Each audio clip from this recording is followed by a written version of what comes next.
Ja kaķītim ir izdalījumi acu apvidū, kā tas bieži ir tiem dzīvniekiem, kam ir saspiestāks spurniņš un izvirzītas acis, arī acu apkārtne ir jākopj, lai āda ap acīm neiekaistu. Bet šeit ļoti svarīgi ir lietot nekairinošus līdzekļus. Ir nopērkami gan speciāli acu tīrīšanas šķīdumi, gan salvetes, droši var izmantot arī fizioloģisko šķīdumu un pat atdzesētu kumelīšu vai melno tēju. Protams, ka ir jāpārliecinās, vai izdalījumi no acīm nav saistīti ar kādu saslimšanu, piemēram, herpes vīrusu vai asaru kanālu patoloģijām, bet Emīla gadījumā viņam acu apkārtne ir regulāri jākopj un parādīsim, kā to labāk darīt.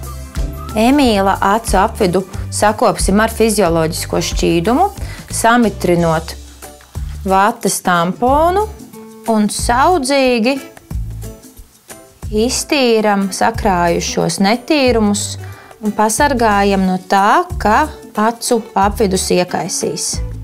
Noteikti nedrīkst izmantot to pašu līdzekli, ar kuru tiek koptas ausis.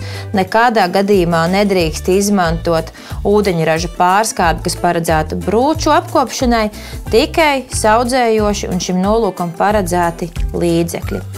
Ja acis sākušas asarot pēkšņi, tad noteikti ir pamats griezties pie sava veterinārā ārsta, jo ar jebkuru acu problēmu jokot nedrīkst un tām jāpieiet ļoti, ļoti nopietni.